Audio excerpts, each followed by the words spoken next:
Bonjour, je te souhaite la bienvenue. Je suis enchantée que tu sois ici. Avant de commencer, je t'encourage à regarder les deux parties précédentes sur le thème du temps afin que tu puisses suivre sans problème le fil de ce que je vais dire dans celle d'aujourd'hui. En fait, il y a une chose très étrange qui se passe avec ces vidéos, c'est que tu commences avec une idée en tête de ce dont tu veux parler et à la fin tu te rends compte que tu prends un chemin complètement différent. Et tu ne sais plus comment arriver là où tu voulais aller. C'est idiot, mais ça a un côté drôle. Enfin bref. Dans la vidéo précédente sur le temps, je disais comment je comprenais son fonctionnement par rapport à la linéarité qu'une âme perçoit à propos d'elle-même et de ses incarnations. Bien qu'à mesure que tu montes en densité, c'est-à-dire en perspective, la linéarité des choses et la progression du temps à sens unique s'estompent. Cela ne signifie pas que lorsque tu es dans l'entre-deux-vie, tu cesses automatiquement d'être un ego, si je puis le dire ainsi, un ego conscient de lui-même. Tant qu'il y a une perception de toi-même comme quelque chose ou quelqu'un, et non comme une autre personne, une autre chose ou quoi que ce soit, tu restes un personnage avec son propre contexte temporel et circonstanciel. Cela nous amène à penser que tu es en fait le maître de ton propre destin à tout moment, parce que si tu peux changer ton passé et ton avenir, comme nous l'avons dit précédemment, cela signifie que le destin sera toujours entre tes mains, n'est-ce pas? Devine? Oui et non. Prévisible, n'est-ce pas? Comme toujours absolument, cela dépend du point de vue. Imaginons une situation. Tu vas voir une voyante qui lit ton avenir, entre beaucoup de guillemets, et elle te dit que tu vas manger un gâteau dans les 3 jours. Un exemple étrange, je sais. Le premier jour, tu as un engagement et tu dois aller chercher quelqu'un chez lui. Il se trouve que c'est situé entre 2 boulangeries. Quelle malchance! L'odeur délicieuse de la boulangerie commence à te tenter d'une manière presque cruelle parce que toi tu n'as pas envie de manger ce gâteau.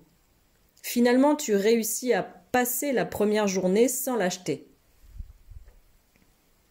Le deuxième jour, tu rencontres quelqu'un dans la rue qui vend des petits gâteaux et qui a besoin de cet argent pour sa famille. Tu es confronté à un conflit éthique très fort. Tu décides de lui acheter le petit gâteau, mais tu le donnes à un parent lorsque tu rentres chez toi. Deuxième jour, surmonté. Le troisième jour, il s'avère que c'est ton anniversaire. Ta famille t'a préparé un énorme gâteau appétissant de ta saveur préférée, avec un aspect et une texture que tu ne te pardonnerais jamais de laisser de côté. Tout le monde insiste parce qu'ils l'ont fait pour toi, alors comment pourrais-tu ne pas manger ce gâteau? La question importante est maintenant. As-tu vraiment envie de manger un gâteau ou une tarte? Je plaisante. Ce qui est important maintenant, et que c'est là que les avis sont partagés et je pense que même ici, parmi nous, il en sera de même. Il y a ceux qui pensent que tout cela signifie que tu es destiné à manger ce gâteau et que tu auras beau l'éviter, au final tu finiras par le manger. C'est ton destin et il doit être respecté. Mais c'est là qu'intervient mon opinion qui te plaira certainement à toi si tu sais lire entre les lignes de ce que cela pourrait signifier. Revenons au moment de l'anniversaire. En fin de compte, avec une volonté de faire, tu veux te prouver que tu es capable d'échapper à ce destin et montrer à la voyante que tu peux le changer autant que tu le souhaites. Tu as réussi et tu n'as pas mangé de gâteau ces jours-là. Bien plus tard, il est temps pour toi de retourner à un certain niveau de l'entre-deux-vie ou même à la source elle-même et, surprise, la décision que tu as prise de te battre pour changer ton soi-disant destin était elle-même ton destin. Cela devrait-il être frustrant et cela signifie-t-il que le destin est inéluctable? D'un certain point de vue, il serait inéluctable. Mais cela ne devrait pas te frustrer du tout, au contraire, car cela signifie la chose suivante.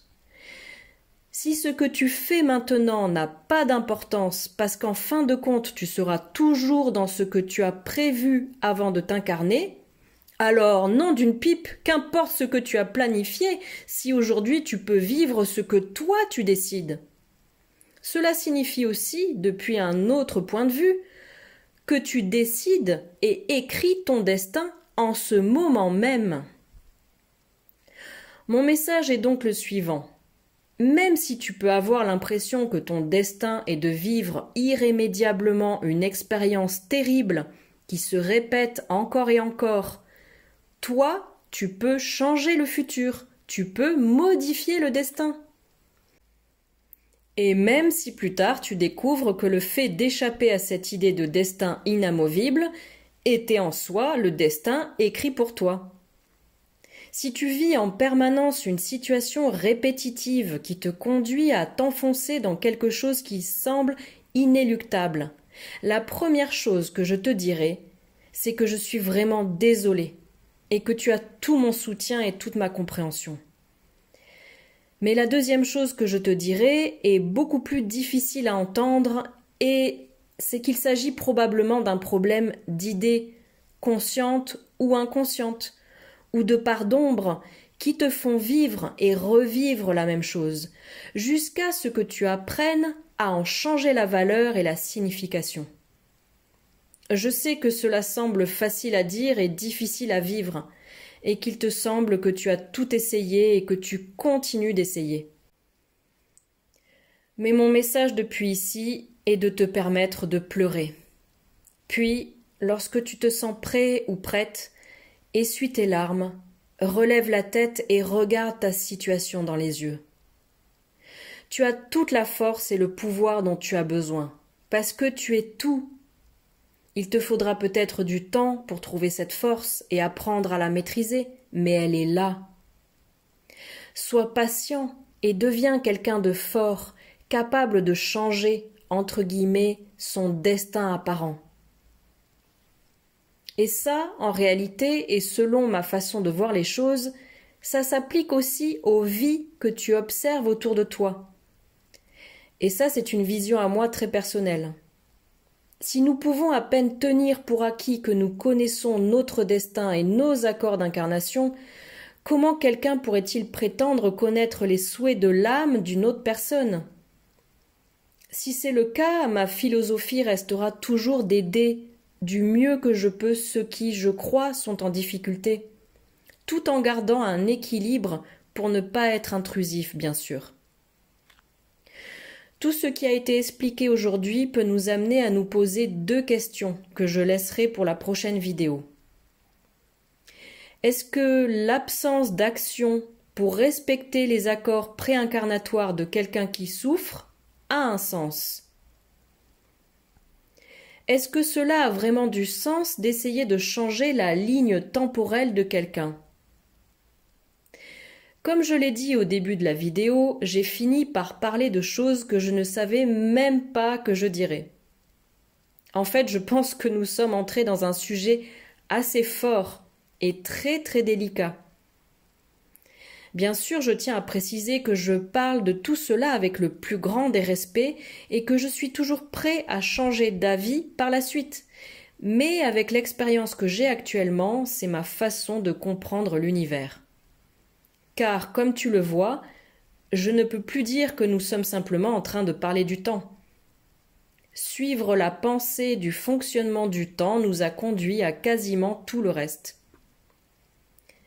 J'espère que ça t'a beaucoup plu, mais surtout que ça t'a fait réfléchir. Je t'encourage à tirer tes propres conclusions, qui ne doivent pas nécessairement coïncider avec les miennes. Mes chaleureuses salutations. Zaël de Héra.